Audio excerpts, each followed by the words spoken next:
Hello, recovery fan. Welcome back to the Unashamed Recovery podcast, where we believe there is healing in the story of our scars, and that it is okay to not be okay. It is our mission to break the shame and stigma of addiction and recovery by sharing real stories of real addiction from real people in real sobriety and real recovery. We share stories straight out of the pit, stories of hope. I'm your host, Josh. I'm your co-host, Drew. And we're missing Palmer again. But we have a guest Host. We have a guest host today. Brother Phoenix. Brother Phoenix. Black Sheep Recovery Warfare Podcast. Filling in Welcome for the in. second episode in a row. Palmer, you're fired. Put that on a t-shirt. I'm talking about this is like the third time he's been fired. Fourth time he's been fired from a podcast. John, We're counting this one to attendance. this is the fifth time I've had a fire from Unashamed. He just keeps showing up. It's like a bad penny. I'll fire him and he'll show up, and I gotta kind of promote him to the employee of the month, and then I have to fire him. But anyway, we've got John Gallagher filling in for Palmer for this episode, and so I'm about to ask you, look, roll that intro. The Unashamed Recovery Podcast. with Josh and Drew. Josh and Drew, not Palmer.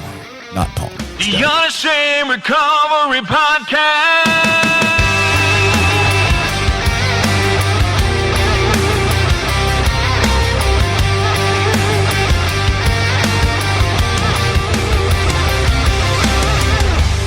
The Unashamed Recovery Podcast with Josh, Drew, and Palmer starts now. All right, so this is episode number 60. Drew, what is it? Chaos to kindness. The Danny Ivey story. Danny Ivey story. And we are joined with a guest today. We are joined by Danny Ivey.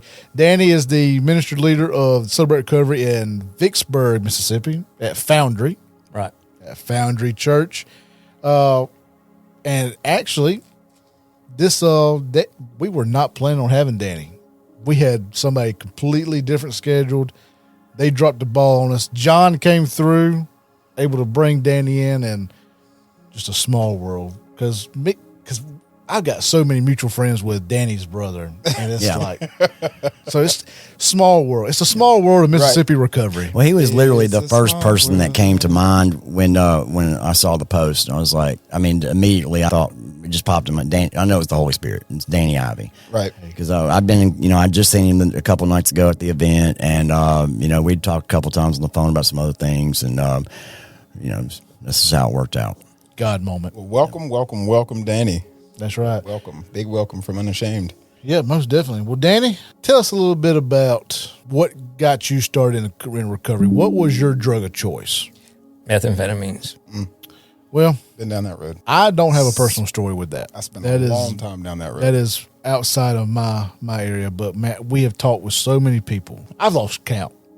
We have talked with so many people that have been down that road. And I'm just going to stop and say right now, for you to be sitting here, for John to be sitting here, for Drew to be sitting here, it's a miracle. Absolutely. Not everybody makes it out of that road. 2%. That is right. Yes. 2%. You got the tattoo?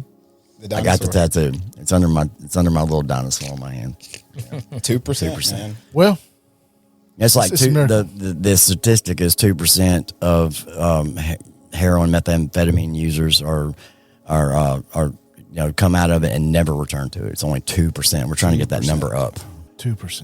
And that's That not is- just intravenous. That's across period. the board. Yeah, it's across the board. Yeah. Because I know somebody at one point was like, no, it's just intravenous, No, it's No, it's everybody. Well, anyway, man, regardless, intravenous or not, it's a miracle. Like with Amber, when Amber came on and shared, with hers, I think hers was, correct me if I'm wrong, was it 25 years? Yeah. And I told her, I was like, Amber, for you to be able to sit here and tell us this story, the way that she told it, I was like, Not even just that, the way her mind could still articulate. It's amazing that we don't have brain damage. yeah, I was like, That's the part. I told her, I was like, it is a miracle. Walking, talking, miracle. Yeah. And Danny is certainly that, because if you knew what y'all are about, the story that y'all are about to hear is going to blow your mind. So what you're saying is we need to stop. Yeah, I need And y'all to. and I'm gonna need y'all to. And I need to get some popcorn. Yeah, yeah, yeah. Okay, yeah. So So Danny, if you just take us back to let's go back to where it all began with that. Chapter 1. Yeah, chapter What does your chapter 1 look like? Okay. What would be the title of that chapter 1? Born in a pit. Ooh, Yes, Nice. that's a good title for a chapter. Okay. that is a. But let me just say this real quick before he starts. I go way back with these Ivy boys, like from elementary school. Okay, so I've seen a lot. I bore witness to a lot. Danny, So, is that scary? scary isn't the word I'm talking about. Did you see his face kind of change? See, He was I'm trying to build this up for the listeners because it's worse than scary. It's terrifying. Right. Okay, so I'm going to give him the mic. Well, All right, so I was born in South Jackson, and when I was born, my dad was in Hinds County Jail on a capital murder charge. My mom was a teenager; she was a drug addict, and so my father ended up getting a life sentence. And I grew up in an environment where everyone in my family did drugs and alcohol, or was in and out of prison, except for one aunt. And so we moved around from place to place, boyfriend to boyfriend, whatever she had going on. My mom was a runner, so whenever things got tough, we'd just pack up and leave. And that was just the environment I grew up in, was chaos. So nothing solid, really. No, That's what it sounds like. We bounced around quite a lot, and there was a lot of violence, and I just, to me, that was normal life. And me and my brother and my sister we kind of were stuck in the middle of that, right? And in that environment, because we moved so much, I really didn't have any lifelong friendships Or stability. right? And you couldn't invite friends over to spend the night or nothing like that because there, might be a needle on the toilet seat, or there might be a fight break out, or whatever it was. And just that's the cycle I began in. And so when I think I was 11, my dad had made parole from prison. Back then a life sentence you can make parole on, and he made parole. And so we moved to Louisiana to stay with him, and I was there maybe 2 or 3 months, and then he died in a car wreck, drinking and driving, and that's kind of when I just kind of started really acting out. I can remember not crying during the funeral. I was really just stunned, you know what I mean? And because for me, up until I met him, it was always that when my dad gets home, things will be different. You know what I mean? He come from a good family, and he just got caught up with my mom's family is why he ended up in prison. And so that was always my thing. When my dad gets home, things are going to be different. And so then he gets home and he dies, and I didn't cry or anything up until we were leaving the funeral, and they were lowering him to the ground. It just really, I'm going back to Jackson, and it's never going to be different. And so I got back to Jackson, and that's when I started getting in trouble, like getting arrested for stealing and fighting in school, and just whatever came about. You know what I mean? It's pretty much me taking care of myself, and once I started getting arrested, I remember I think I was 13, and my aunt, the only family member that didn't do drugs or anything, she was a Christian. She come to my house. It was like the third time I got arrested back to back to back. And she told me, she said, Danny, some people can get away with it. Some people can't. You'll see people doing things and getting away. She said, but you'll never get away with anything. We have prayed over you. Me and your grandmother prayed over you, and you're going to be a man of God. So you might as well give up now. And I laughed about it. You know what I mean? Let me just say real quick, man, if you've got a praying mother or a praying grandmother, you've got something powerful in your toolbox. Better watch out, sure. Because they going. Let me tell you why I say that, man. Because y'all know I was in that for like 30 years, right? But up until my mother passed away, that's when the real chaos really came for me. It's like after she passed, I didn't have that prayer in my corner. You didn't have the umbrella. Yeah. It was like a protection, but after that was gone, that's when I really started having a lot of trouble with the law and other things. Anyway, please. But I can remember her telling me, you're going to be a preacher, and I would laugh, and she said that, for the next 10, 15 years, however long she had left, every time I'd hear from her, Danny, you might as well give it up. And she was right. I never got away with anything, ever.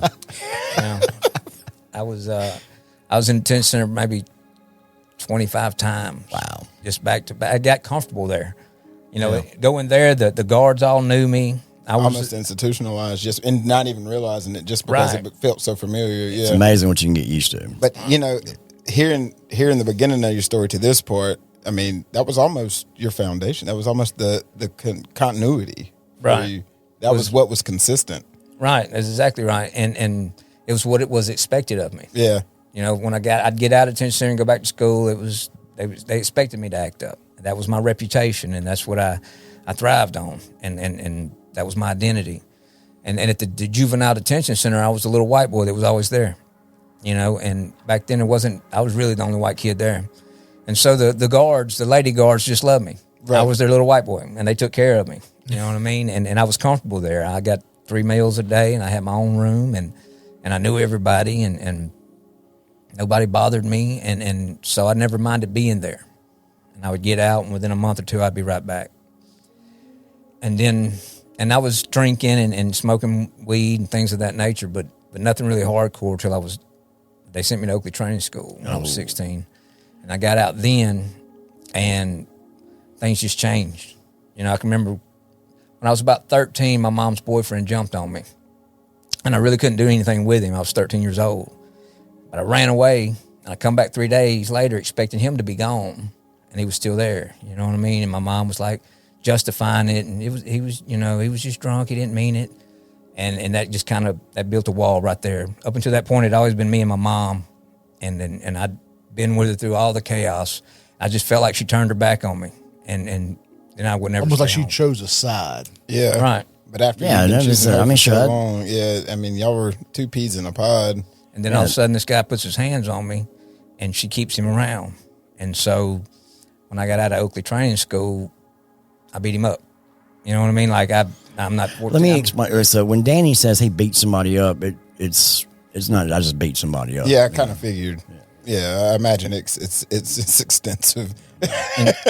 And so then at that point, I started running with my uncles and older cousins, and the hardcore drugs, you know, came into play. And my girlfriend moved in with me, and I thought I was an adult at 16 years old. I was treated like an adult. See, you were exposed to, you know, like some Christian influence, but you didn't have a father figure in your life, and then your mother broke your trust. Right. Yeah. Right. And so it was just me and my girlfriend and my little brother, and getting arrested and being on the news at 16 years old, teenage drug deals and drug bust and things of that nature, and running with grown men. And I don't know, I got certified as an adult when I was 17, and they sent me to prison. Whew, so you never really had a childhood? Not really. Now when I look back on it, you know, you realize, like, I would kill somebody if they had my child in the middle of that. Yeah. You know what I mean? And but I mean, they come from a brokenness too, and so. And that's the thing with brokenness. Brokenness gets passed down. Absolutely. It's generational. Comes to normalcy. Curse. Yeah. You know, the different types of brokenness. I mean, that's generational curses. You know, that's what it turns into. Yeah. Absolutely. So when you read in the Bible and it speaks of iniquity, like sometimes it'll say sin and sometimes it'll say iniquity. And when it speaks of iniquity, that is inherited sin. And that's what I've learned. Yeah, that's a very good point. Very good. Yeah. Now, that's one of them things where I knew it, but you didn't really. But I really didn't realize it. And when he put it like that, I was like, makes sense. Yep, that is it. Absolutely. Man.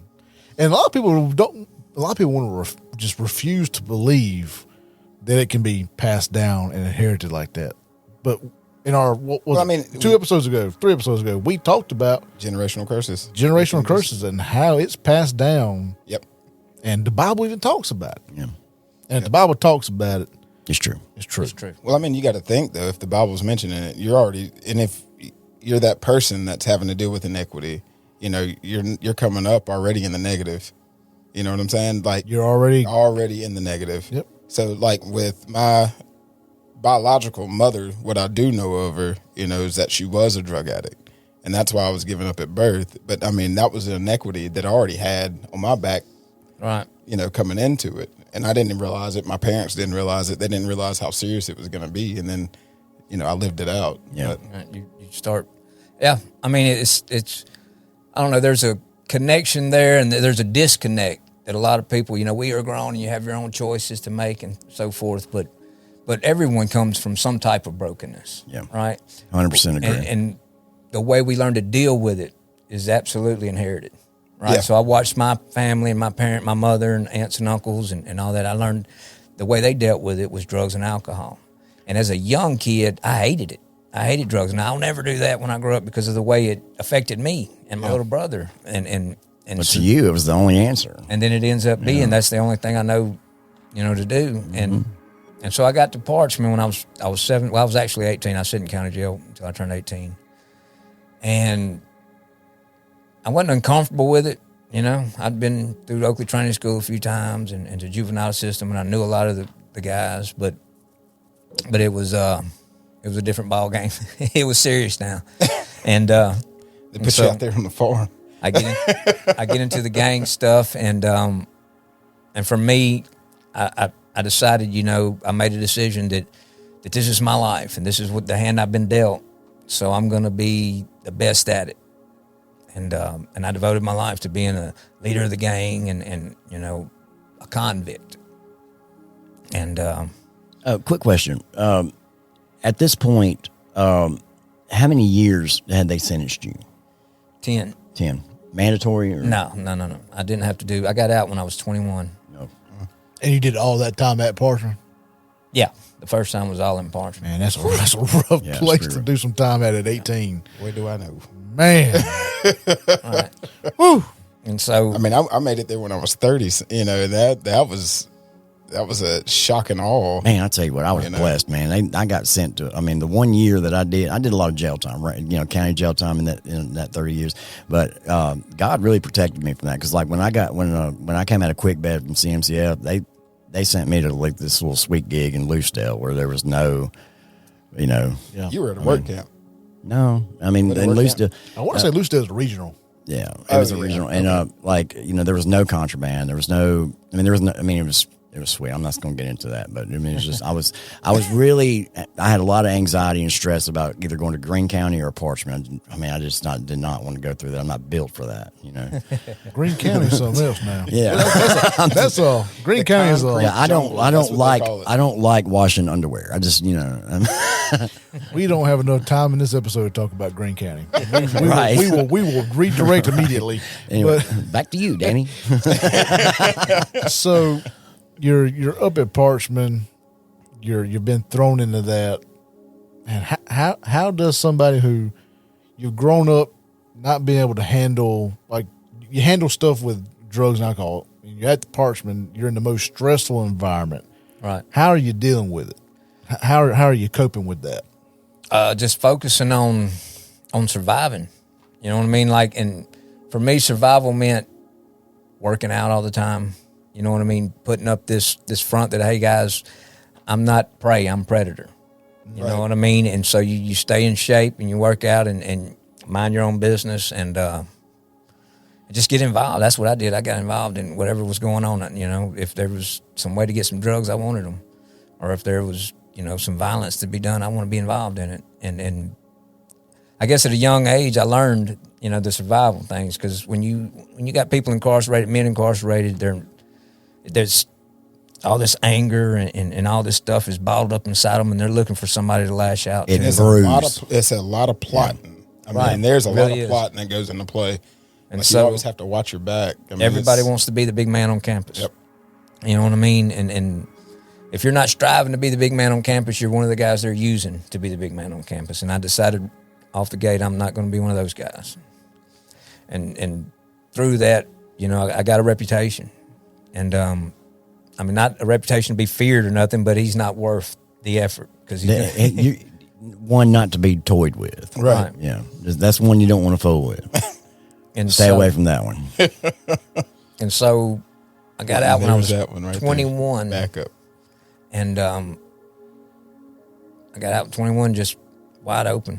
You know what I mean? I had a lot of resentment towards my family because before I went to Parchman, I was robbing houses and robbing people and robbing drug dealers. And me and my brothers were doing all this stuff, and my uncles and aunts and the stuff, they would sit in the background and just get to reap the benefits of it.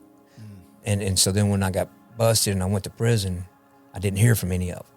You know what I mean? It was like, good luck. And Just left you out to hang dry. right, you know what I mean? And so so when I got out, I really didn't have any. I was just mad, man, and just I didn't last a year. It was drugs and chaos and violence and just about. I was out about 10 months. I guess I was out on a couple different bonds. I wouldn't have made it 10 months, but about 10 months, and then I went back. They gave me 10 years, and man, I remember sitting in CMCF and with a fresh 10-year sentence. And back then, you did no less than 8.5 on a 10. And I was just mad. Like, I went into the courtroom to get it. I went for an open plea, just threw myself to the mercy of the court. And the guy in front of me was in there for a sex charge with a 12-year-old girl. And he didn't give it 2 years. So I'm thinking, well, I might not be that bad off. And then they gave me 15, suspended 5, and 10 to serve. And I was just mad.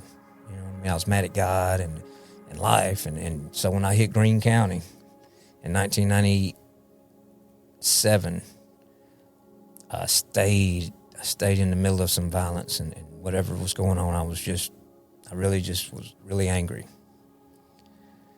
And so for 2 years, that was my drug of choice for 2 years, was just fighting and getting in the middle of stuff. It's amazing you said that way, that you compared violence and anger to a drug. Because it absolutely is. That is amazing, because like that's something easily addicted to. Like, I mean, the dopamine in your brain responds to anger just like it does a hit of the adrenaline rush you get from from that is intense. I know. Well, it's a different high, but it's a high. Back last year, we had an episode on anger, and we had read on some study, and I can't remember now, it's been so long, but it was something about anger is one of the very few things that your brain will actually readjust and get used to, and it'll almost be like a drug in itself. It will rewire the pathways in your brain. Yeah. And it will get to where your body relies on it more and more and more. Yeah. Anger. People don't want to talk about anger. Yeah. They don't want to give that one credit. Anger is. Well, to me, it sounds like Danny, from start to finish, from chapter 1 to whatever chapter we're in right now, it's been nothing 21. But anger. Chapter 21. 21. Just throwing it out there. Just throw a number. Well, before we go any further, so where were you at in Greene County? Were you over in Area 1 or Area 2? Were you over in the Thunderdome? Where were you at? On the new compound? Area 2. That's Area 2. Area 2. Yeah. Whew. Yeah, it was they were cracking heads over there all day long. Because that's I remember whenever I was about to go the first time, I was worried about going to Greene County because they said you don't want to go to the Thunderdome. I was like, "What's the Thunderdome?" And they started explaining it. It's a Mel Gibson movie from 1984. No, not that version of it. That was that's either you're gonna make it out alive or you ain't gonna make it. Wasn't Tina Turner in that one? Yeah, she was. She definitely wasn't in Greene County. Right. But well, she probably was, but it wasn't. It wasn't that Tina Turner. True. So anyway, man, that's a hard stint right there. Right. Area 2, Greene County, 8.5 minimum is what you're going to have to serve on that, man. That was back when they did the 20%, wasn't it? Well, it was 85%. 85%, yeah. I have another now question. It's the 20%. That's what they got now. At this point in Greene County in your life, I mean, were you using meth? Or no, you weren't really. Right. Back then, weed was about the only thing you was going to. There was weed would come through and alcohol, and that would be about it.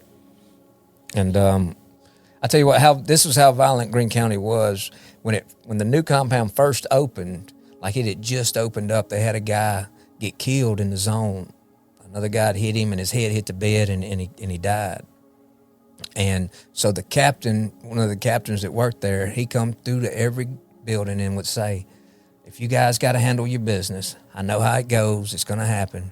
Do it on the yard.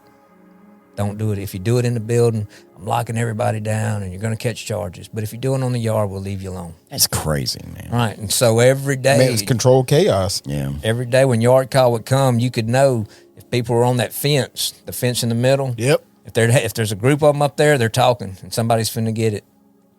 And, it was just chaos and you could feel it in the air. And I tell you what, I was there for 2 years and jumped on a guy really for no reason. You know what I mean? Like, he had done something somewhere else, and I just, hey, let's just get him. And It was almost like an outlet for the anger. right, it really was. And in the midst of it, he goes to the hospital and he stays gone about 2 weeks. And I didn't think it was that bad, you know what I mean? Like, but when he comes back, they move him to another zone, and he tells a guy he had a plate in his head, and the plate had shifted, and they had to move it back. And if he'd have got kicked one more time in the head, he'd have died. Damn. And so word got back to me, and I sat on my bed, man, and I thought about it. I was like, man, I'm so mad about this 10 years that I'm finna make it a life sentence. Like, you know what I mean? Like, that's reality. Like, the only reason I stopped kicking him was because another guy said, hey, man, the cops are coming, you know, the guards are coming. I said, I signed up then. They come through. They just started opening the regional facilities. I didn't even know where Winston County was. I just put my name on there. Yeah. And started moving there, and I stayed in one regional long enough to get in some trouble, and then they moved me to another one. Well, to be fair, any place would be better than Greene County. Absolutely. I mean, even if you don't know where Winston County is, like, it's probably better than Greene County. Yeah, sign me up. So I was just about to ask, how do you keep hope in a place like that? But I reckon that's is getting out and moving to another facility. I reckon that's the hope of trying to make it day to day. Yeah, well, for me, my main perspective then, or my main objective then, was I was still dedicated to being the gang leader. You know what I mean? And so eventually that I achieved that big goal. and I went from place to place, and I eventually ended up back in Parchman, and I almost finished my sentence there. I did 8.5 years and went through a lot there. I went through that. I got married, got divorced, this from 21 to 30. And I got out with the determination that I'm not going back. I'm going to try life. I'm 30 years old, and I never really had a job, or never had a driver's license, or a place of my own, or anything. I never experienced. So when you got out, did you go back to using? And within a month, I was locked back up. Yeah.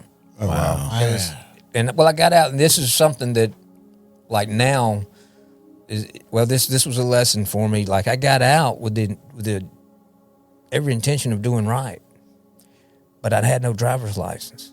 You know what I mean? And the only job I could get paid like $7 an hour. Yeah. And I didn't have a ride to work. So it was discouraging more so than anything. Yeah. And I remember the day I got out, I got home real late at night. So the next morning, my mom takes me to Walmart, and she's done gotten older and married a man, and she's, she slowed down a lot. She still drank, but they did it at home. And we go to Walmart Saturday morning, and I hit an aisle, and I'm trying to get some hygiene and stuff like that, and there was like 80 different kinds of toothpastes, and I was like, I don't know what to do. Mom, what kind should I get? And she's like, whatever kind you want. And I was just overwhelmed. There were people everywhere, and there was just too much stuff. And I said, let's do this another time. She's like, all right, come on. She kind of picked up on, you know what I mean? I was just overwhelmed. Yeah, it was starting to trigger something. You know what that reminds me of? What's that? And I don't mean to make such a light situation of this, but it reminds me of Shawshank Redemption. Yeah. When the old dude gets out. Absolutely. And he sees the cars everywhere. And doesn't know. And he's like, what's this? And it overwhelms him, and he goes and. Yeah, and then you got Morgan Freeman working in the grocery store, and he's like asking, can I go to the bathroom? He's like, you don't have to ask to go to the bathroom. It's like that. You got to look at the picture that's painted, though. Yeah. You've got somebody that's been, institutionalized. It's not even just institutionalized. Like, he's dealt with from the back end when he was born into a family that they were dealing with addiction. His dad was already going to prison, right? Yeah. Correct? Right. And so then throughout his childhood, you've got juvenile. That was the solid, the consistent part, and then prison, more consistency. But then you're getting out to the world. I mean, even in prison, you made such a name for yourself. You'd become kind of Grand Luis, a big guy, Right. But then when you get out into the world, you feel like a seminal nobody. Absolutely. And so that in itself will just take you all the way down, because you're used to having whatever you need from anybody in a facility. And I knew how to get it. Yeah. Hey, go get such and such. I need some noodles, or whatever the case may be. For me, that's what, I was a noodle fanatic. But, Obviously. But we're not going to talk about my eating addiction. But so, and just because I know how it was for me whenever I got out, and it was so hard for me to do life because I was so used to having to shower at a certain time, having to use a bathroom at a certain time, having to eat early in the morning or, early in the afternoon, or you wasn't eating at all, or, having to Yard watch time is at this time. I mean, yeah, you know what I'm saying? You go outside at this time, your store was on a sheet of paper. You didn't go to a mall. You didn't go to Walmart or anything else like that. Everything that you needed was a number and then the item. And so you get out into the world and you're having to say, all right, I got to shop for shampoo. I've got to buy soap. All I know is this brand. Yeah. What is all this stuff? So, I mean, the overwhelming there. Excuse me, gentlemen. Apparently, you three forgot that we have sponsors and we need to take an ad break. So, let me break in, even though I'm not there. Let's take a short break, show some love to our amazing sponsors, and we'll be right back. Unashamed Recovery Podcast is heard around the world in over 42 countries, including over 780 cities in all 50 states here in the United States. People around the world are hearing the message of the hope of recovery from addiction, and that's because of listeners like you who donate, but also because of our sponsors. Local sponsors like D's Automotive in Meridian, Mississippi, serving the East Central Mississippi and West Alabama areas for over 42 years. D's is a name you can trust when it comes to your vehicle. For all your complete car care needs and service and towing and car locks, that's D's Automotive. Go by and see Miss Jeannie, Mike, and the boys at 5024 Poplar Springs Drive. That's 5024 Poplar Springs Drive in Meridian, or give them a call at 601-482-1800. That's 601-482-1800. 1800 and tell them that Josh and Drew sent you. Now back to your normally scheduled programming right here on Unashamed Recovery Podcast.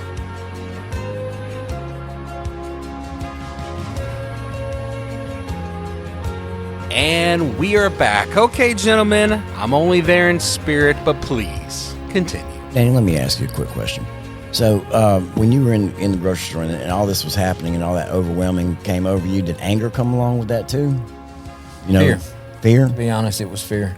And so let me backtrack. So anxiety, it turned into like an anxiety situation, almost a freak out. I was just curious. Like a fish out of water, but let me backtrack. So when I was at Winston County, there was me and the chaplain there kind of butted heads, right?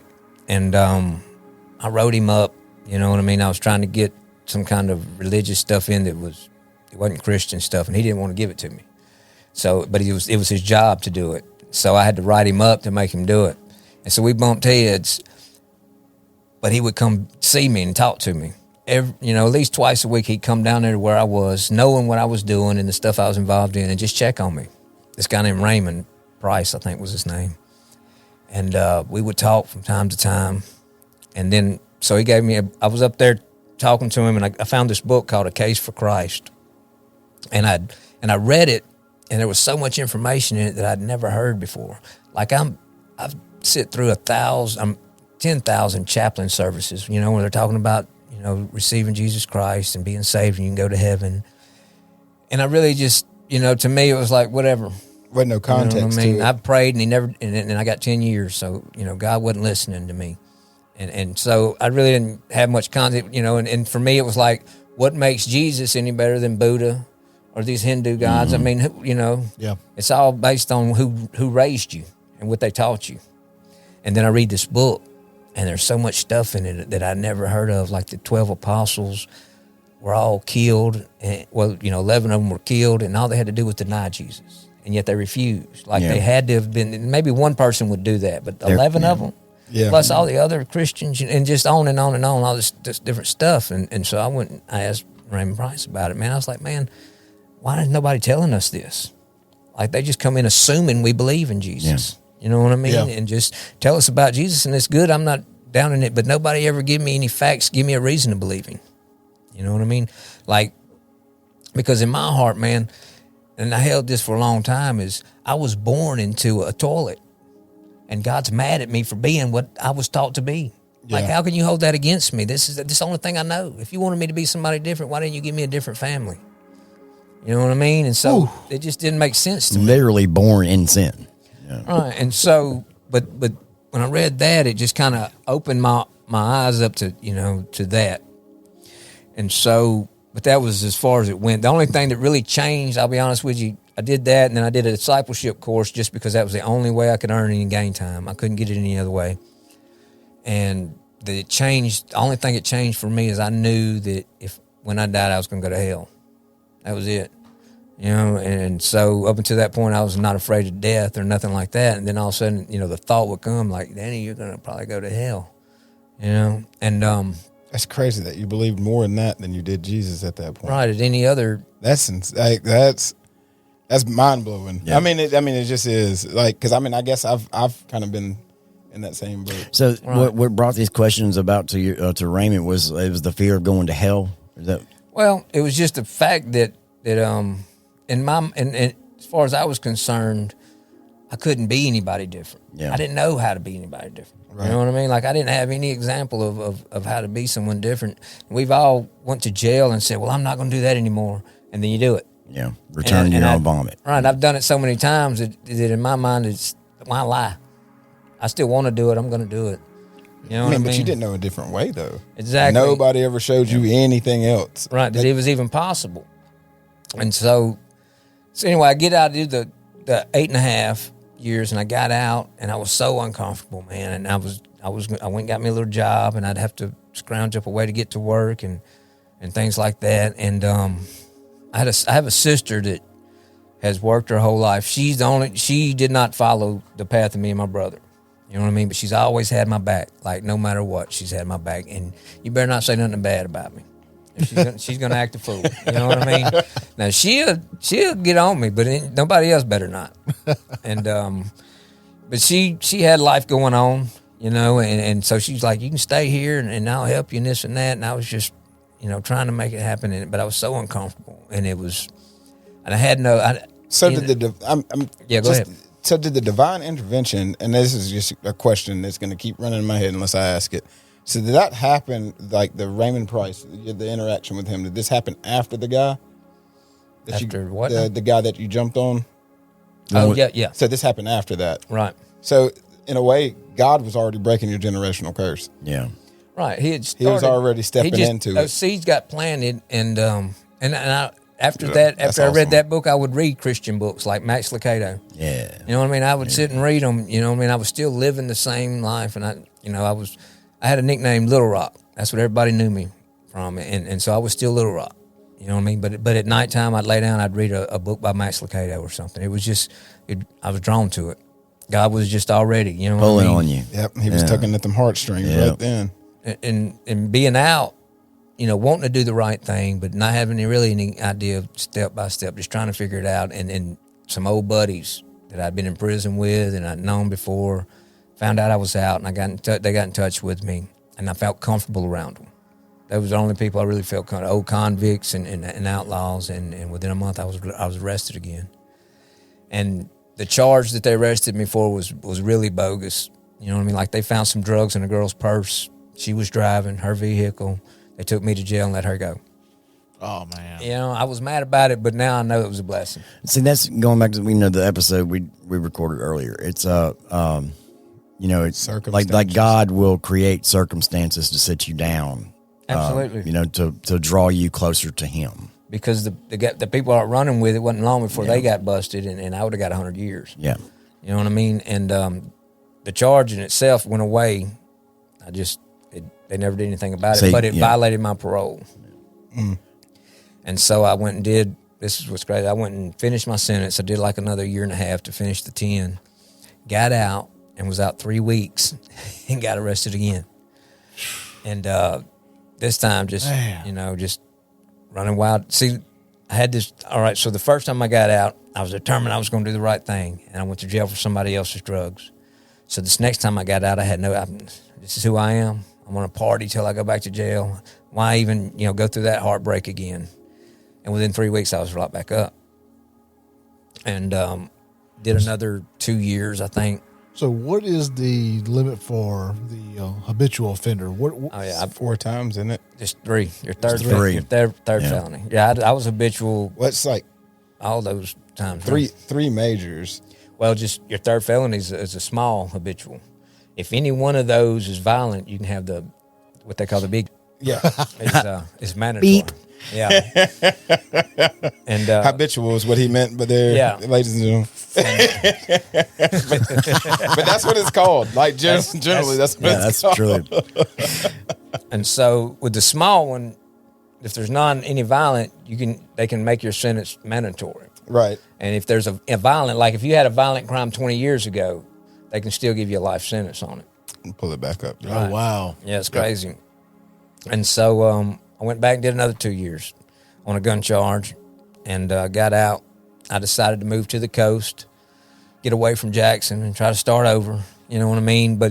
And the truth of the matter is something I've realized is drugs is just a symptom, right? Addiction is just a symptom. Whether it's, we all have this, whether it's addiction to drugs or sex or depression or anger or gambling or whatever it is, all that is a symptom of a heart issue. And so I took my heart issue with me to the coast.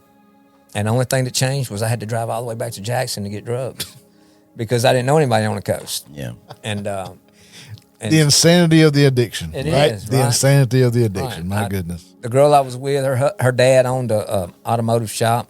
So I was working, you know what I mean? But then Friday I'd go to Jackson and come back. And that went on for a while. And she got pregnant.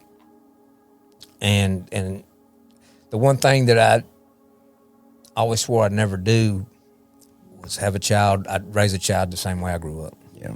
You know what I mean? And the sad thing about it, the pathetic thing is, instead of stop doing drugs, I just left.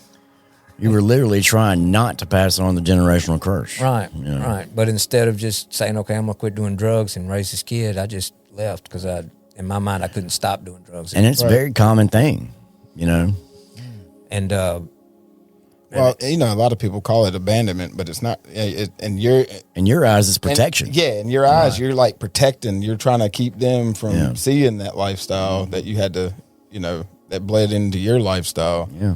But how else would you have solved that problem? Right. That's all he knew.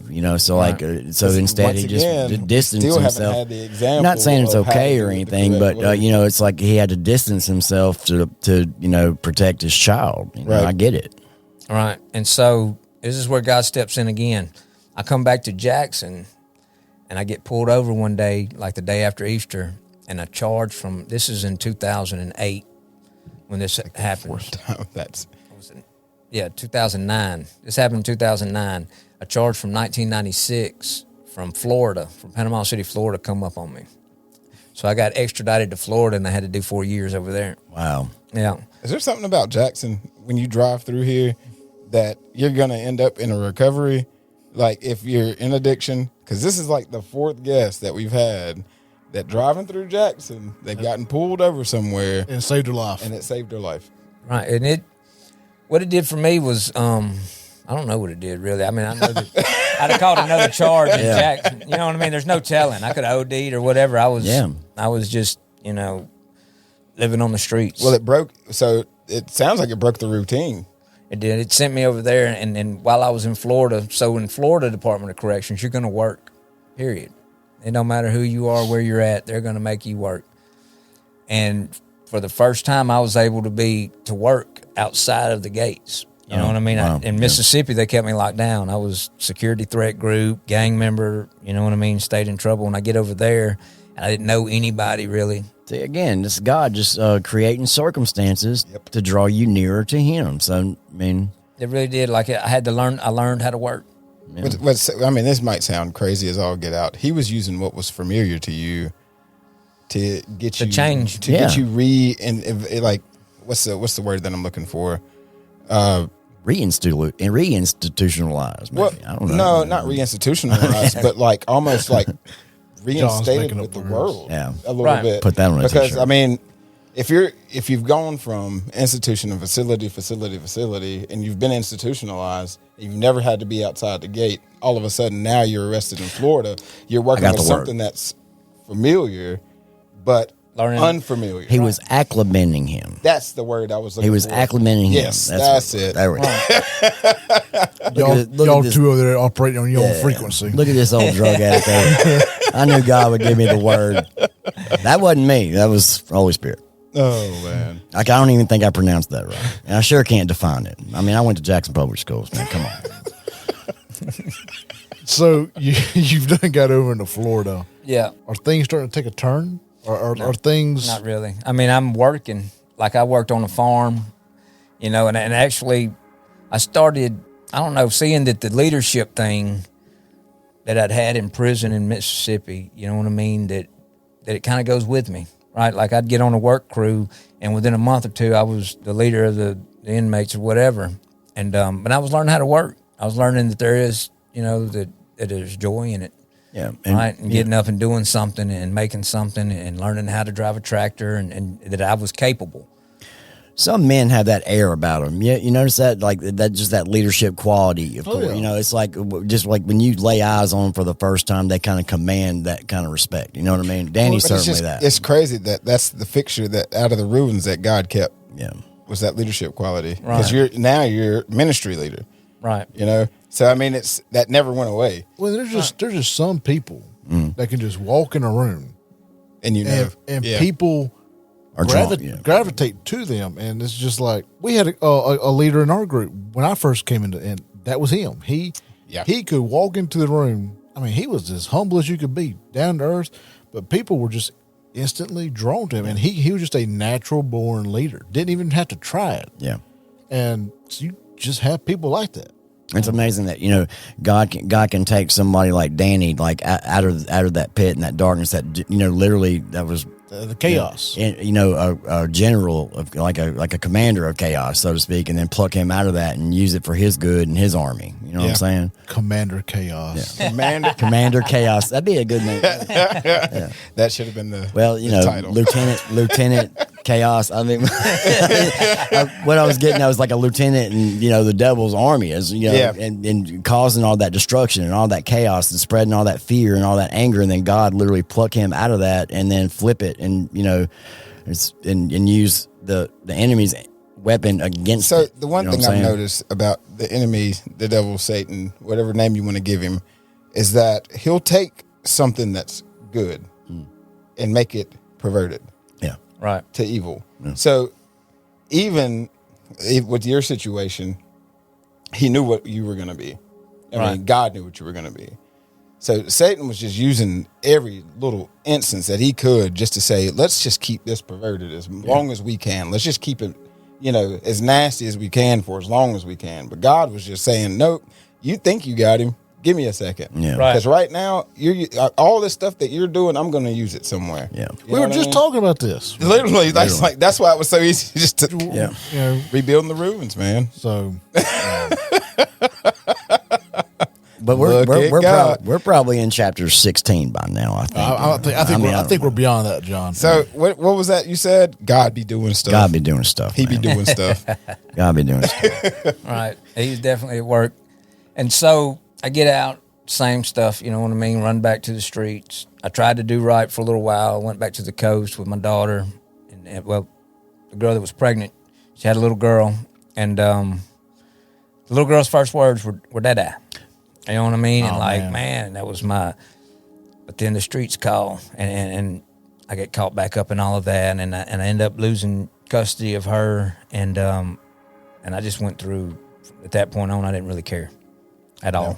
You know what I mean? It was just drugs, methamphetamines, hardcore, in the motel rooms, using, abusing, just whatever, for, I don't know, a few years. I mean, every now and then I had to do a year in Rankin County on a little misdemeanor or whatever it was, and back on the streets, running wild. I'd made a commitment, I'm not going to sell drugs and I'm not going to steal anything. And so I relied on my reputation. That's what people gave me, drugs and a place to stay. That's how I lived. I'm looking at Josh like, I have something to say, but I don't want to interrupt this. But it's like, it's part of that whole craziness of your addiction, how your mind works. It's like, okay, I'm still going to use, but I'm not going to steal anything, and I'm not going to be okay. I'm not going to. You're right. I'm going to do it my way, but this time I'm going to do it this way. I'm going justification. I'm not going to sell drugs, and I'm not going to steal anything, but I'm not going to hurt anybody. But I'm still going to use. Right. You know, I'm just not going to go back to prison. I'm going to stay out and do drugs. This is how we do it. We're going to get it right. I'm going to use drugs successfily. Yeah, that was the key phrase I always thought about in my story. You know, and I've said this from time to time with mine personally, how I could stay in my porn and sex addiction for as long as I did was I had to keep justifying it. I had to make myself out to be the good guy. Right. Like I couldn't, if I once saw that I was the bad guy, I wouldn't be able to continue in it. Well, at least I'm not physically cheating on my wife. Well, I made my wife out to be the bad guy. Oh. Yeah. I made her out to be the bad guy, so I felt better about myself and what I was doing. It was a victimization. Yeah. Of self. That was the only way that I could continue on with that is by being in that mindset. And that's what we do. That's that addict mindset of we've got to justify and rationalize it. Yes.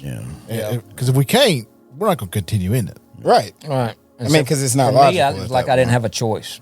Yeah. This is who I am. Yeah. This is what I know. This is what I do. And people won't accept me for that. You know what I mean? And it was her grandparents, my daughter's grandparents' fault, you know, but the truth was I didn't want their granddaughter around a drug addict.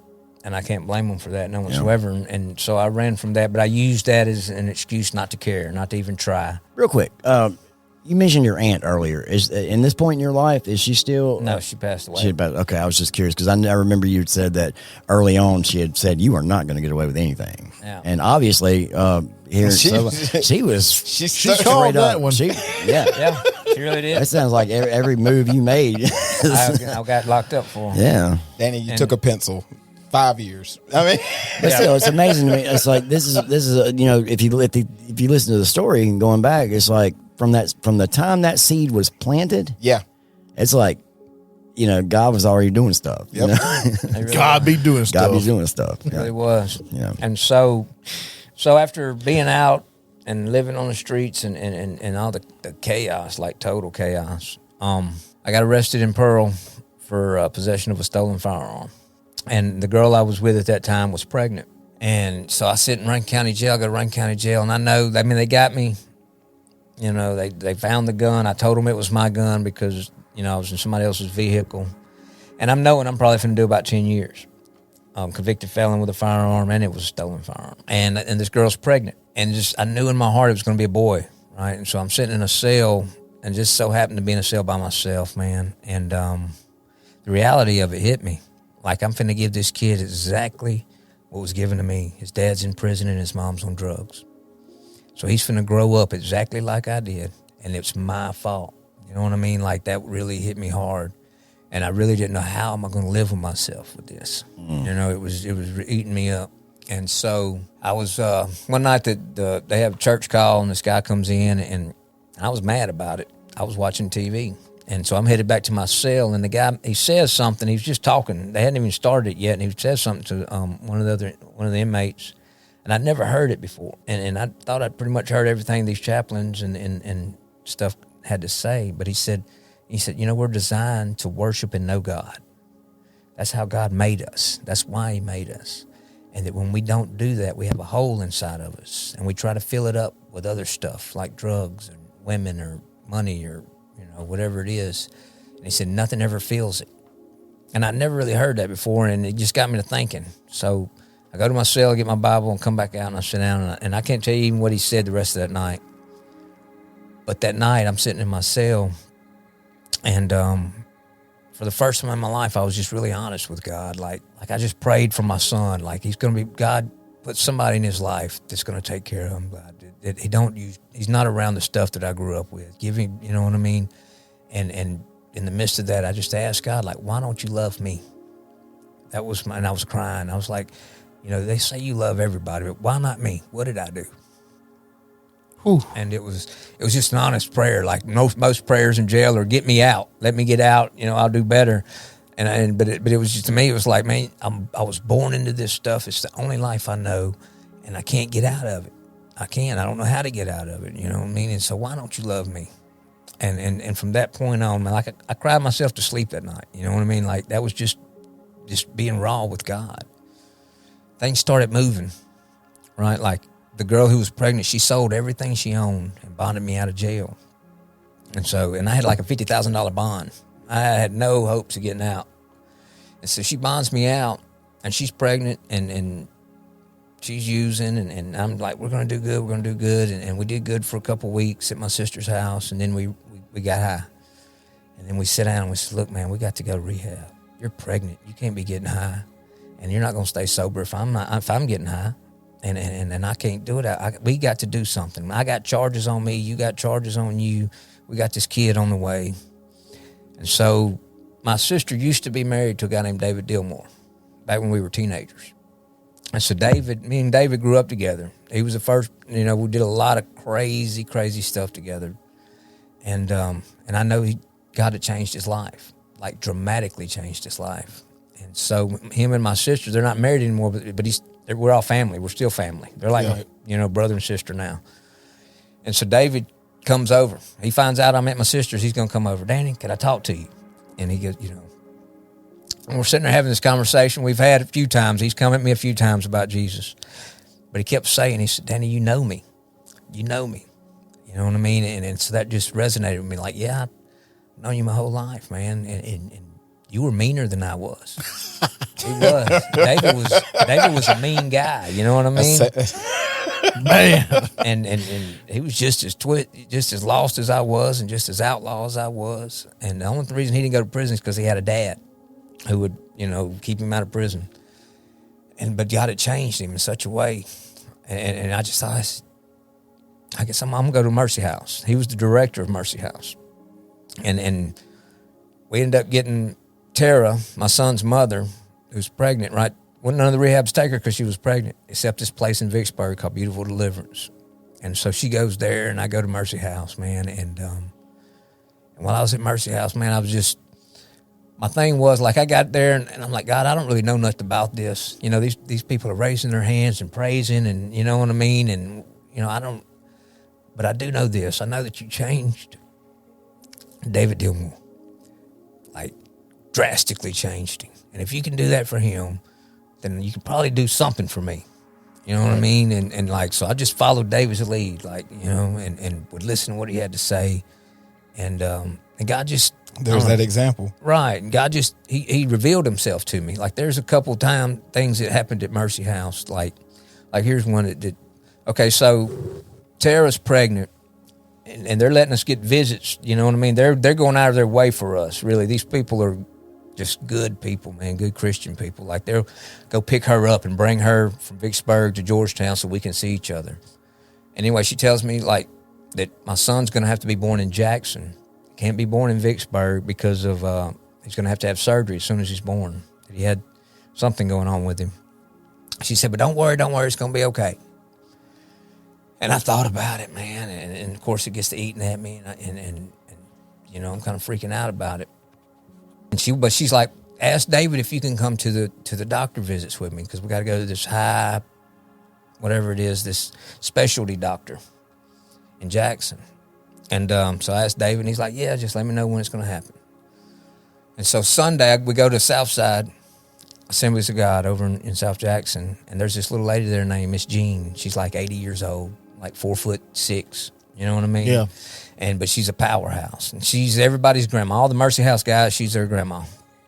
She's going to come, and she's going to hug your neck, talk to you, and she's going to pull you out and help you praise God, and she's going to, she's just a good little lady. Anyway, she's talking to the guys, and then she walks off, she turns around, she looks at me, and she says, you, come here. So I go up to her, and she's like, you know Jesus? I said, yes, ma'am. She said, I thought so. She said, what's bothering you? So I get to telling her, you know what I mean? And in the midst of that, I'm crying, like my son, blah, blah, this and that. She said, all right, well, we're going to pray about this. And we're going to pray in agreement. I said, yes, ma'am. So we prayed, and she prayed, and I don't know what she said. You know what I mean? When it was over with, I'm crying. And she looked at me, and she said, don't worry about it no more. She walked off. All right, so that Monday, I called Tara and tried to find out, about the doctor visits, and it's for the next Tuesday. So we have to make arrangements. We have to go pick her up because Beautiful Deliverance didn't have a ride for her. Pick her up. We go to the doctor in Jackson, and they do all the little sonograms and stuff. And then the doctor comes in, and he gets to looking. And he's like, I don't know what these people are talking about. He says, let me show you something. He shows. He's got the little arrow thing pointing. He says, see that? That's his brain. See that? That's his organ. See, there's absolutely nothing wrong with this baby. I don't know what these people thought they saw, but there's nothing there. We got sonogram pictures of before then, right, when they found out that he had some issues and he was going to have surgery. But that day there was none, right? And so, and I know that, like, God just used those moments, and there's a couple more that happened to where when it was all over with, there's no doubting in my mind. You cannot convince me that God is not real and that Jesus Christ is the Son of God. He was showing he was right there with you the whole time. Right, because, you know, all the doubts and stuff went away as far as that. He convinced me, right, that he is real. And man, what was the question you asked? What would it look like if you knew that God was going to rebuild the ruins? Yeah. How would you live today differently, knowing if God was going to 100%, without a doubt, rebuild the ruins? And so I stayed there a year. I'd love to say, well, I still failed. You know what I mean? I failed, and I left. The feds picked my charge up. It went from a state charge in Rankin County to the FBI picked my charge up because it was a gun charge, and they indicted me armed career criminal, and which means, like, in the federal system they got a point system, and what your charge carries, you know, depends on what the charge is, and your background and all these different things. And they indicted me armed career criminals like their equivalent of habitual offender. Right. And so the least I could get was 15 and the most up to a life sentence. And that kind of freaked me out. You know what I mean? Like, they come pick me up, take me to Madison County Jail, and they serve me these papers and all this stuff. And my lawyer's telling me that, well, the best we can hope for is 15 years. And in the feds, 15 years looks like about 12 or 13. And so I'm like, God, I thought we were doing something. Still doing 85% of the time. Right. Yeah. I'm like, man, I thought, you know what I mean? You done some really amazing things in my life, man. And now the least I'm going to get is 15. And, but the judge does something. He says, I'm going to do something I've never done in my career, and I'm going to release you back to Mercy House. Man. You know, he's like we do this it's decided on 4 criteria, and that's the charge, how much evidence they got against you, which they've got you on video admitting to the charge, how much time you're facing up to a life sentence, your background, which you have got a extenuous criminal background, and whether or not you pose a threat. He said, and you failed 3 out of 4 of those. He said, but I'm still going to send you back to Mercy House. But God. Right. Yep. That right there. Absolutely. And the feds are... It's got to be from God, because that makes 0 sense. Yeah.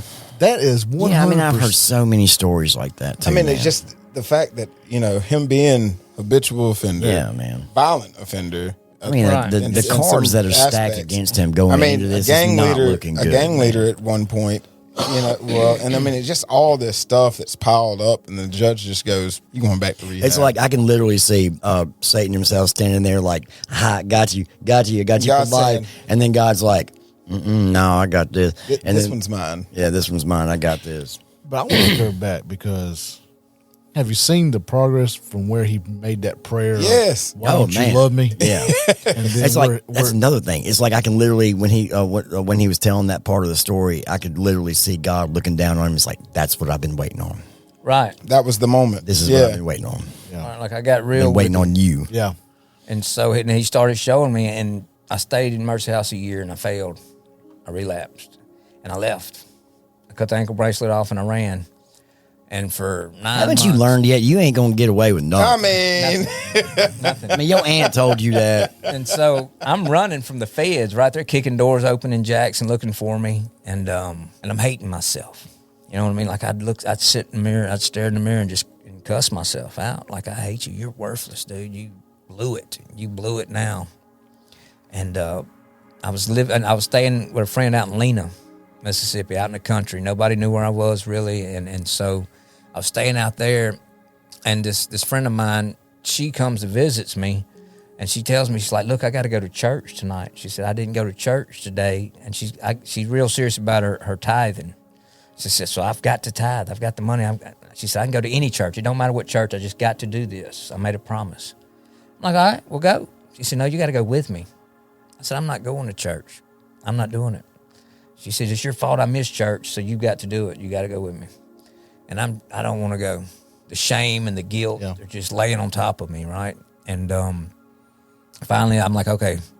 So we go to this little bitty church right down the road, this little Baptist church, man. It's a Sunday night, and we pull up, and we go. The doors are locked, and then somebody tells us, "Well, they're over in the gym.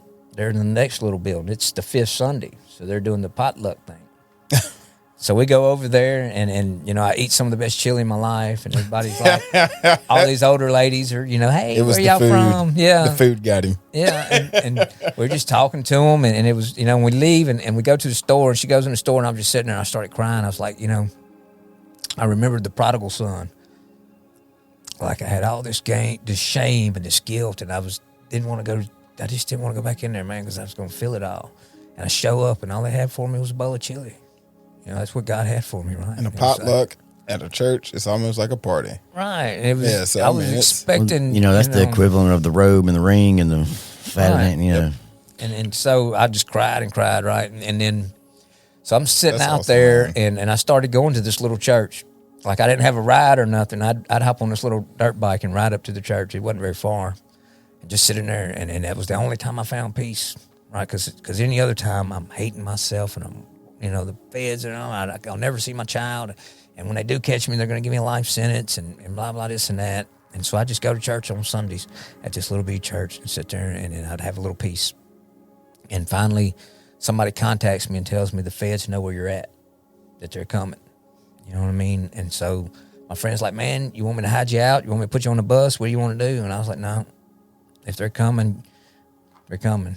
It's time. You know what I mean? I'm not running anymore. If God's ready for me to go to jail, then I'm not going. I'm not doing it. I'm tired of running. And they kicked the door in Tuesday morning. And so I get back to Madison County Jail, and I'm thinking 20 years. The lease was 15. I ran from Mercy House after doing a year there. They're probably going to give me 20. And so, but I read my Bible every day. You know what I mean? And I started really like, God, I'll serve you in prison. Yeah. Like, if you'll just give me some peace about this, I'll serve you in prison, man. I screwed up, but you haven't turned your back on me. I know you haven't. And so I'll just serve you in prison. And the things that I learned at Mercy House, I started doing in jail. Like getting up and doing my Bible study and doing my prayer journal and doing a prayer call for the guys and doing Bible studies for the guys. And just, that was it. I'm going to serve you in prison, God. Just please watch over my son. And so I was sitting there for 10 months. They kept postponing my court date to get sentenced because they had that sweep a few years back when they swept all the chicken plants and arrested all the illegal aliens. Oh, yeah. So that put me on hold for like 9 months. And then 5 days before court, my lawyer comes in and he says, sign this paper. And I look on it and I'm withdrawing my guilty plea. And I said, I can't withdraw I can't take this to trial. You know what I mean? I admitted to the charge. I said, what's this about? And he said, I'll explain to you. So I signed it. And he says, look, with that charge, the judge's hands were tied. He had to give you 15 years. So what they're going to do is they're not going to convict you of that charge. They're just going to convict you of possession of a stolen firearm. And you'll get around 2 years. And I thought I wasn't sure if he said 10 or 2. 10 sounded great. You know what I mean? Like compared to the latter. Yeah, what I was thinking was 20. If he 10, I'll be out in time to teach my son to shave. That became my prayer. Like, God, I just want to teach him how to shave. Yeah. And I said, did you say 2 or 10? He said 2.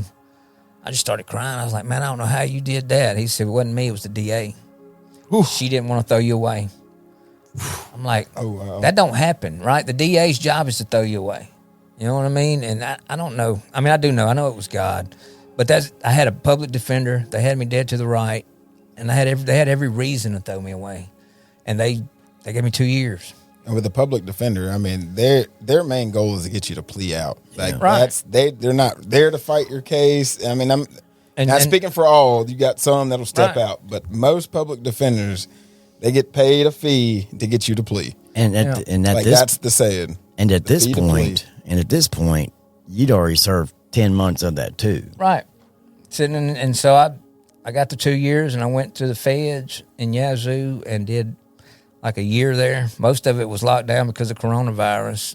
And but while I was there, so the feds are wide open.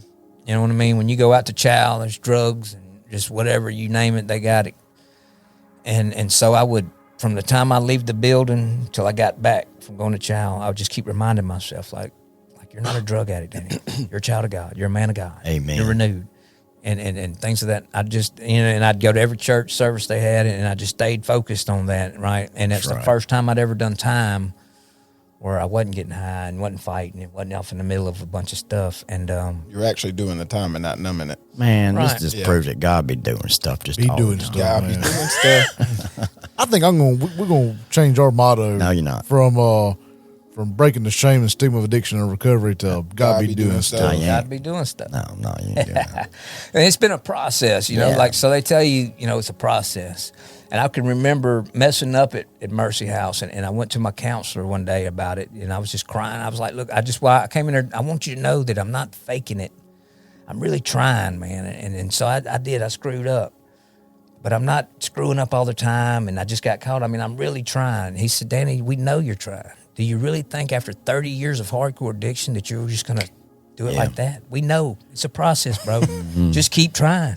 One day at a time. Right. The magic button. I think we all look for the instant magic button. Yeah, like that's what we expect to say a prayer, and then I'm gonna wake up tomorrow and I'm not gonna want to get high or anything, and it just didn't work out like that. Yeah. And so it's been a process. Like, I got out, got married, was going to church and all this different stuff, and so I jumped ahead of God. I should have never gotten married, and to the woman that I married, we weren't ready. You know what I mean? Neither one of us.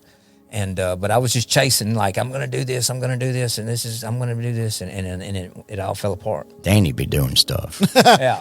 What did I say though? I said anytime that we get a blessing and we start sticking our hands into it and not relying on faith and God's work and trusting the process, it's gonna fail. Yep.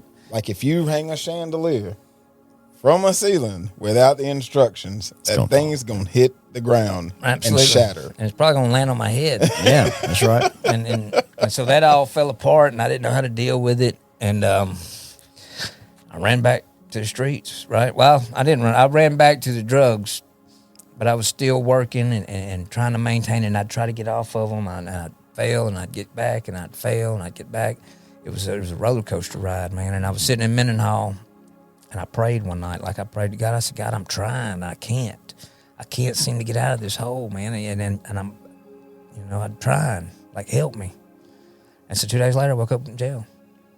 And I woke up knowing that this was God. Like, it was my view of it changed. Like, He helped me. And so I was in jail once again for somebody else's drugs that they told them they were their drugs. And so I sit in jail for 20 months. And in that 20 months, my prayer was, God, whatever you want in my life, put in my life, and whatever you don't want, take out. And I lost everything. He took everything. Like, I got out of jail with a pair of jogging pants. I lost my wife, my truck, my tools, my clothes, everything. But in the process of that, like, those 20 months were probably the best 20 months of my life. Like, as far as my walk with God, because it was just me and Him. Right? Like, I was teaching doing Bible classes and teaching stuff in the jail. And I got a job in the kitchen. And so God just took care of me. And I was studying and reading and just really drawing closer to God and learning what it really means to know God. Like, not just to know who God is, but to know Him. Like, He did that time with me completely and totally. And so I got out with absolutely nothing, and I went to Vicksburg. And the reason right before I got out, I was like, God, I don't know where you want me to go. I'm no longer making decisions. Like, I'm done thinking Danny has it all figured out. I just know that I need you to tell me where to go and what to do from here on out. And so I got on the phone with my son's mom, and, you know, she let me call, and she's, Danny, come tell your dad. His name's Danny as well. Come tell your dad you love him. And he didn't want to. He was doing something else. And she, come tell your dad you love him. And he gets on the phone, and he says, when you coming home? And it broke me, right? Like, I could hear it in his voice, like he's tired of telling his daddy he loves him. Like, I'm done with that, man. When you going to be my daddy? And so I went up to my cell, and I said, God, I'm going to Vicksburg unless you got other plans. Like, if you don't want me to go to Vicksburg, you're going to have to make me not go there because my son needs me. And so I go to court on my violation, you know what I mean, for the federal probation. And my PO's trying to throw me back in prison, and the judge just shuts him off. That's not going to happen. And he asked me, he says, Mr. Ivey, he says, you seem like a good guy. Like, you're a hard worker, and you don't seem like a bad guy, but you got this addiction that keeps getting you locked up. So what are you going to do about it? And I said, Your Honor, I've come to realize, man, that I can get out with all the intentions of doing right and be determined to do right. But life happens, right? And I have no idea how to handle it. Like I don't know how to deal with life. And I know that I can get out today with every intention, but it's going to happen. Life's going to happen. It's going to throw me a curveball, and I don't know how to deal with it. So I want to go somewhere where somebody can teach me how to deal with this thing called life. And he says, all right, well, do you have anywhere? And I said, well, this beautiful deliverance in Vicksburg, this lady, Lisa Cap, that's what she dedicates her life to, is helping people like me. And they've got a bed open for me. He says, all right, well, then we're going to put it on there that that's where you're going. Good luck. And so I went out there, and I get there, and so the Danny has learned to submit.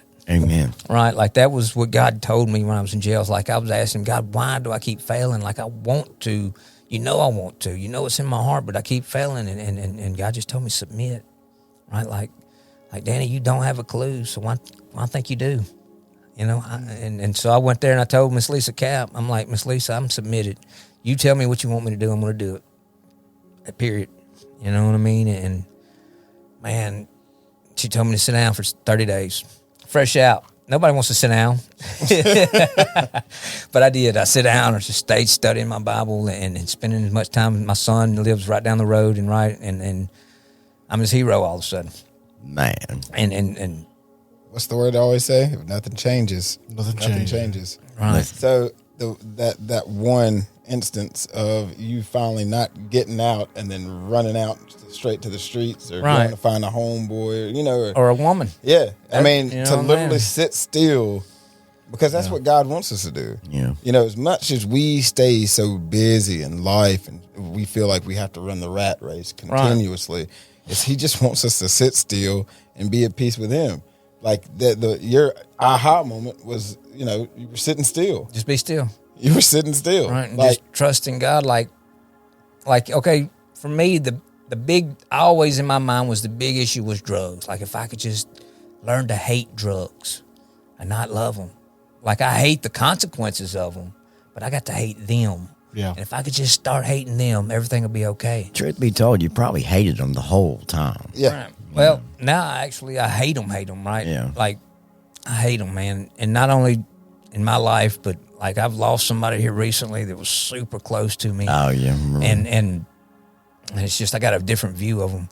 But that's not the only, right? I got that out the way. But there's other issues too. Yeah. You know what I mean? The other issues will bring you right back. Yeah. Most definitely.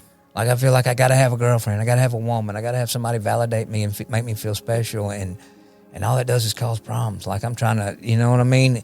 And so God has been showing me here recently that it's a heart problem, Danny, that don't label it as just drug addiction. Because you can get the drugs out of the way and still have problems and issues that we don't even, I don't think I got to face them. It's okay to have this and have that in my life as long as I don't have drugs. And that's a lie. Right. It really is. Because the devil don't quit. He's not like, well, he quit doing drugs, I'll leave him alone now. No, he's going to send this woman your way, or he's going to send whatever it takes. And actually, he comes at you a little bit harder when you're walking with Christ. You know? Absolutely, it's he does. It's not all rainbows and sunshine. It's the distractions that he creates. Absolutely. That's what gets you, is because you don't even realize how subtle it happens. Like you'll be sitting there fine, you got your Bible, you're reading, and all of a sudden, you got to time more to work. Yeah. Or your kids are getting busy, or you got soccer, baseball, just everything starts to, just pop pulling up. at you. Yeah, Facebook, whatever the case may be, all this stuff starts hitting at you. How long have you been out this last time? About 7 months. 7 months, man. Yeah. And so I'm working on my 3 years of sobriety. Amen. Awesome. And what date is that? December 14th. Okay. Awesome. Amen. Awesome. And so We're going to party. since I've been at Beautiful Deliverance, right, we're going to open up a sober living house. Sober party. I'm sorry, Danny. This coming week, all the guys will be moving into a sober living house. So I'll be leading that. And Miss Lisa's got me preaching once a month. Like, who'd have thunk it? I'm telling you, that blows man. my mind. Like, Your aunt? Your my aunt? aunt? Yeah, your aunt? Yeah, your aunt. She told you from the get-go. Right. And doing this CR thing. And so the CR started, it was really my buddy was, like I said, we were doing the book drive, just trying to get some books up. And Casey. Yeah. And then Alex was like, hey, why don't y'all just take over the CR? And then Foundry jumped in and said, well, we want to do that. We want to be a part of it. And I'm in the background going, Casey, don't drag me into this. and next thing you know, it's like, I'm the leader, right? Like, how did this happen, Casey? Natural born leader. So God done put you back in leadership. Yeah. But I'm loving it, though. God be Yeah. doing stuff. I really do. I love it, man. It's It's like God said, oh, we got a leader right here. Yeah. Oh, the devil put some dirt on it. Let me yeah. get that off of there real quick. And it's just amazing, especially, like I said at the beginning of the show, man, like I grew up in South Jackson myself. Danny's a little bit older than me, but I grew up with his brother. And I wasn't around Danny all that much at all, really. But I heard the Danny stories, you know what I'm saying? And we didn't formally meet until literally just a couple months ago or something like that. He was literally next door to my partner's house in Florence with Casey and David Delmore working. And man, I'm telling you, when I officially met him for the first time, he had that light on him, you know, that you see when you know somebody's just anointed. You know, that when somebody is just powerful in the spirit, man. And bro, I gotta say, look, God, you know, especially, you know, not just you, Casey, Benny, me, man. It's amazing, and Josh and Drew. It's just amazing what God can do, man. Yeah. It's just I never get tired of hearing these stories. It just blows my mind. It's hard to wrap my mind around it sometimes. I know. It's just beautiful. All right. And so like, all right, I've told my story as far as my life, you know what I mean? But I remember going when I first hit Mercy House, and I'd been there maybe 2 weeks, 3 weeks. So I get in, David Dillmore pulls up, and I get in a truck with him, you know what I mean? And I was like, Dave, man, I want to tell you something, man. Bro, I'm so proud of you. I just want you to know how proud I am. Like, I remember the old guy. I knew that guy. And what you're doing now, the man you've become, and it amazes me, and I'm proud of you. And he kept saying, Danny, it's not me, it's Jesus. Mm-hmm. But Dave, I know that. I know it's Jesus. But man, the man you've become, he said, Danny, it's not me, it's Jesus. Any good thing you see in me is Jesus Christ, right? And so now God's doing amazing things in my life. Like, and for me, just somebody would even call me up and say, man, I got a problem. Can you help me? That blows my mind. You know what I mean? Like, people, you know, call me and ask me to help them get to a rehab or can you, and it's like, man, God. Send me. Yeah. And here lately, he's been really pouring into my heart. Like the beginning of my Christian walk has been me. God fix this problem. God fix that problem. God fix me. God help me. And through all that, God has done all those things. And he reached that point where, Danny, can you just trust me now? Like, you don't have to keep, you know, let's focus on some other people. Right. Like I've proven to you that I got you. Well, but what about other people? And so now I'm getting into that, and it's like, there's where that joy is. Yes. Right? There's really where the joy is. Like, it's great that I got a truck and a job, and I got my son in my life, and it's great that I got, you know, a little money in the bank, and I've never had those things, and those are wonderful things, and God has given me all those things, but there's no feeling, man, like just like praying with a guy. I know. Like week before last, we're praying with this dude, and he's just crying. He's a young cat, and he's fighting for his life, like he really is. He showed up when I told him. I said, bro, if you're serious about getting off drugs, just show up. And he showed up, and Miss Lisa's got him going to a 90-day program, which most guys, I only want 30 days. He's like, I'll do whatever. I'll go wherever. I want a different life. And he's like, man, and I need you to help me, Danny. And I'm like, okay. And so, bam, he left. But before he left, we got to pray over him, right? And so Miss Lisa's doing the prayer, and I got my hand on him, and I could hear God saying in my heart that this is one of mine, Danny. I was like, God, I'm being a part of that, right? That's it. I'm just being a part of it. It's all him, but like, God, you would let me be a part of this? And if you can't see Jesus on this dude, then you are blind, Right, man. right. Yeah. When you said that, made me think about 3 years ago, I went and I shared my testimony over in Morton with Aubrey's group at Church of the King. And I shared my story there. Well, no, I take that back. I just lied. It was not Church of the King. It was over at Dayspring in Clinton. Okay. It was, but Aubrey was there. Yeah, Dave Sheffield. Aubrey had brought in a group over there. And anyway, I shared my story there. All right, Dave. And Aubrey approached me afterwards, and he had a guy with him, Chris. Chris is struggling. Would you mind praying with him? And I was like, absolutely. I prayed with Chris, and I saw Chris back at Recovery Fest. And he was kind of updating me on some things that was going on through his life since that moment. Yeah. I was like, man, God, I got to be just Part a of that. small Part of part of that. Absolutely. Like, that's it. And it's it does something to shifts, you. It does. Yeah, Yes. it shifts Yes. your whole perspective on what this is really about. Like, it's just and that's what God's just been pouring to me here lately. Like, today's my birthday. You know what I mean? Happy Happy birthday, man. This is a present from God, like getting to come here and just, you know what I mean? Like, How about that? absolutely, man. And so, 34 years old. absolutely, man.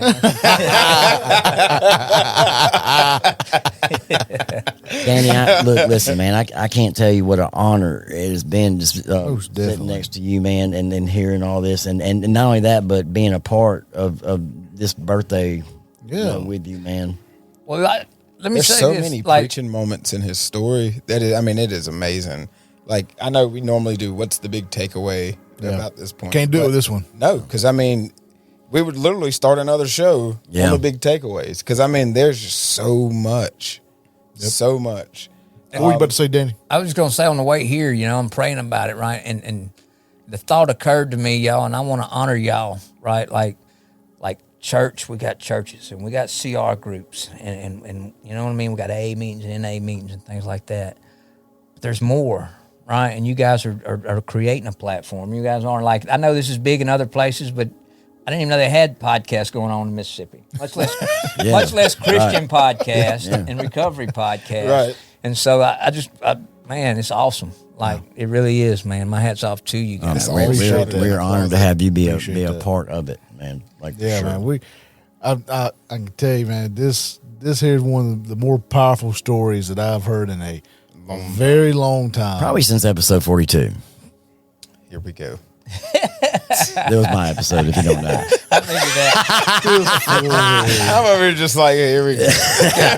I'm just kidding, Josh. I'm sorry. So I want to tell a story of I guess one of the most impactful moments for me was it was in 2017. My son's mother, she was still pregnant, right? And she was in Vicksburg. And I go over there. They got this little revival they do every year at this church. And Miss Lisa Cap, she was over had the women's house then. And she comes and tells me, she says, Danny, I want you to go to this revival because I think God's got something you need to hear. So I said, okay. So this guy named John Skipworth is preaching every night. And every night, man, he's just a powerhouse, you know what I mean? I'm like, yeah, that's what I needed to hear. That's what I needed to hear. And so his last night, I'm there. In the beginning of the sermon, he says, he tells us all, everybody, just turn to the guy next to you and give him a 30-second testimony. And the only person I knew there was a guy named Chris Durrell, other than, my son's mother. And so I turned to him, and Chris had been through Mercy House, so it was basically the same thing. We both been on drugs and this and that.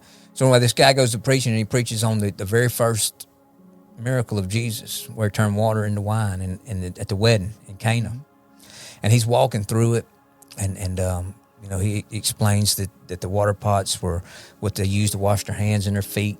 You know what I mean? And he just breaks it all the way down. He never told them to clean them out and fill them up with water. He just said, dip a cup of water and get a cup of water out of that.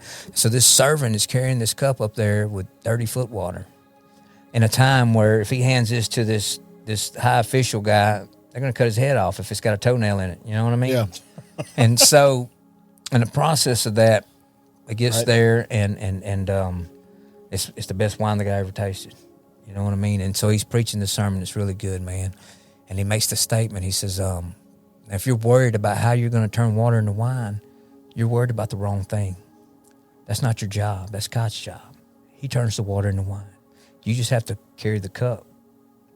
And right, I just started bawling, right? Because up until that point, that was my issue was, how can I do this? Like, I want to do this, but I don't know how to do this. Like, God, how can I do this, man? Like, you change the water? And yes, that was you were thinking, how can I get this? How can I make something different out of my life? I don't know how. And that guy said that. He said, that's God's job. You just carry the cup. You know what I mean? Good stuff. And so that's been, so I've failed since then, but I know that I'll never stop trying, right? That I'll never stop carrying my cup.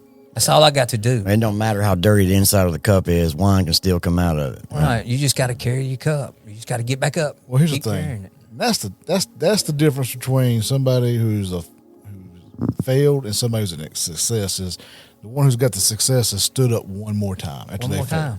That's all it is. You fail 7 times, you stand up 8. That's right. Right. That's right. You just keep carrying your cup. That's right. You know what I Man, mean? keep carrying the cup. I love it. I do. I love it. Keep Put carrying that on a T-shirt. Yeah. Well, I don't think we can top that. Yeah. I mean, that's a great way to end the episode. Amen. That's Keep carrying your carrying the cup. Danny, I appreciate you coming by. Yeah. I appreciate y'all having me, man. It's been an honor. I could sit here. It's been an honor for us. I could sit here for another hour, but I'm pretty sure Daniel will kick us out. That's right. Yeah, he's the only one really dressed for the occasion, right? These lights are You hot. ain't seen Right? nothing. I've seen this dude in rubber ducky swim trunks and a robe. Yeah, he's a little smarter than average bear. Well, we're gonna go ahead and wrap this thing on up and go ahead and get on out of here. It has been a great episode. We hope that you have heard something that has stuck out to you that you're able to take with you this week. We hope that this episode has been a lighthouse guiding you out of that pit of addiction. If you're still in that pit of addiction, if you're there in that darkness, we hope this episode is shining that light so you can see a way out. For more recovery content, visit our brand new website, unashamedrecovery.com. There you will find addiction resources, new and old episodes of the show, plus some sobriety and faith recovery themed blogs to take you deeper into your sobriety and recovery journeys.